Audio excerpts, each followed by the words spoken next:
అంటే నమ్మకం, అలాగే అమ్మకం కూడా. అమ్మాలంటే కొనేవాళ్ళు ఒక రేట్ చెప్తున్నారు, ఈ రేట్లో అందరూ బ్రేక్ ఇన్ అవ్వాలంటే మేము ఈ వేజెస్ ఇచ్చి ఈ హైక్స్ ఇచ్చి వేస్తే వెళ్ళట్లా. సో బిజినెస్ బాగున్నప్పుడు అందరం బాగుందాం అని చెప్పి, అలాగే ఒక తండ్రికి 4 పిల్లలు ఉన్నారు, అందులో 3 మగపిల్లలు, ఒక అమ్మాయి ఆడపిల్ల. అందరికీ బట్టలు బాగలేదు, ఆడపిల్లకి బట్టలు మంచిగా కుట్టిద్దాం ఎందుకంటే అమ్మాయి బయటికి వెళ్ళొద్దు కాబట్టి అని చెప్పి ప్రొడ్యూసర్స్ కౌన్సిల్ నుంచి అందరూ 2000 రూపాయల వేతనం ఉన్న వాళ్ళందరికీ పెంచుదాం, ఎందుకంటే ఆడపిల్ల ఆమె బయటికి వెళ్ళొద్దు కాబట్టి మంచిగా 2000 రూపాయల వేతనం ఉన్న వాళ్ళకి పెంచుదాం, ఎందుకంటే ఆడపిల్ల మంచిగా ఉంటారని చెప్పి. అంటే 3 మగవాళ్ళు కూడా మాకు సూట్ కుట్టించమంటే ఏడసేస్తాం, సావాలా? ప్రొడ్యూసర్ సావాలా? పెంచితే అందరికీ పెంచండి, లేకపోతే అంటే ఇంటి బయటికి వెళ్ళి ఆడపిల్లకి మంచి డ్రెస్ కుట్టిద్దాం, మిగతా వాళ్ళని తర్వాత మంచిగా చూసుకుందాం అంటే ఆ ఆడపిల్లతో పాటు మాకు సూట్లు కుట్టించమంటే ప్రొడ్యూసర్స్ కావాలా? ఎందుకంటే ప్రొడ్యూసర్ అవసరం మాట్లాడలా. ఏమన్నా మాట్లాడితే 100 కోట్లు సినిమాలు తీసే ప్రొడ్యూసర్లు, బిగ్ స్టార్స్తో తీసే ప్రొడ్యూసర్లు మాట్లాడటం వల్ల ప్రొడ్యూసర్ అంతా క్యాష్ బ్యాక్ అయిపోతుంది. ప్రొడ్యూసర్స్ అంతా క్యాష్ బ్యాక్ కాదు, రైస్ బ్యాక్. మేము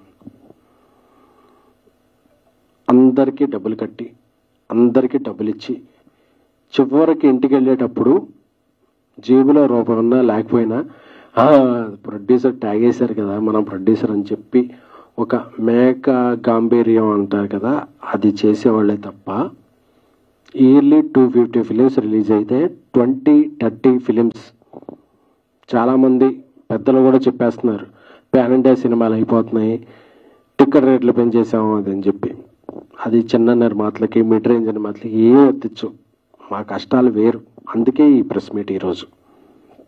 ఎందుకంటే ప్రొడ్యూసర్లో మాట్లాడక, సోషల్ మీడియాలో ఇది వెళ్ళక, నేను చూస్తుంటే సోషల్ మీడియాలో అందరూ కూడా హీరోలకు 100 కోట్లు ఇచ్చేస్తారు. 100 కోట్లు ఇచ్చేవాడు 1-2 హీరోలు ఉన్నారు తప్ప మిగతా వాళ్ళందరూ కూడా. నేను ఇప్పుడు చెన్నై లవ్ స్టోరీ సినిమా చేస్తున్నాను, నా హీరో దగ్గరికి వెళ్ళి కిరణాపురంకి, బ్రదర్ మనకి ఇలా సిచ్యువేషన్ ఉంది, ఇలాగా మనం కొంచెం ఈ శాటిలైట్ ఓటీటీ ఇవన్నీ ఉన్నాయి కాబట్టి మనం ఇలా చేద్దామంటే, అన్న మంచి సినిమా చేస్తున్నాం, నాకు ఎలా అయినా ఓకే, మీరు బాగుండండి, మనం బాగుందాం అని నా హీరో నాకు ఇది ఇచ్చాడు. అలా ఏ హీరోనైనా నాకు మొత్తం పలికారా, నా వెంట నిలిచారా? మీరు అలా చస్తే చావండి, మాకు 30% ఇవ్వండి అంటే ఇది ఏం న్యాయం, ఏం ధర్మం, ఏ సమాజంలో మనం ఉన్నాం? టికెట్ రేట్ల గురించి మాట్లాడుతున్నారు.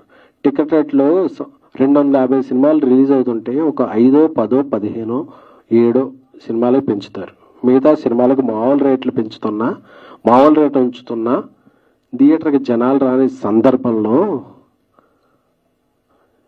పాన్ ఇండియా సినిమాలు అయిపోయాం, మీరందరూ బతికేస్తున్నారు కదా అంటే అందరూ వాయిస్ వినిపించాలని వచ్చారు కానీ these are not rising produce, these are burning. మండిపోతున్నా అంటే బర్నింగ్ అంటే కాలిపోతున్న ప్రొడ్యూసర్. We are like candles. మేము తగలబడిపోతూ ఇండస్ట్రీకి వెలుగునిస్తున్న ప్రొడ్యూసర్లే తప్ప we are not earning, we are learning this process. Industry బాగున్నప్పుడు అందరూ బాగుంటారు, ఇండస్ట్రీ బాగున్నప్పుడు ఎవరు బాగోరు.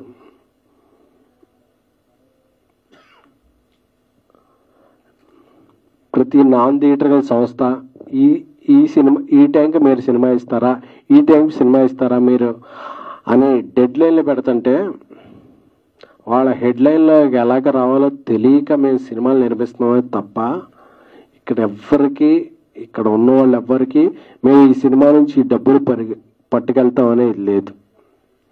సో అందరూ అర్థం చేసుకోవాల్సింది ఏంటంటే, అందరూ కూడా నేను చూస్తున్నాను ఒక 2-3 డేస్ నుంచి యూట్యూబ్లో అన్నీ చూసుకుంటూ ఉంటే అందరూ కూడా నిర్మాతలకు ఇదైందండి, మా ఇదవుతున్నారు అని చెప్తున్నారు తప్ప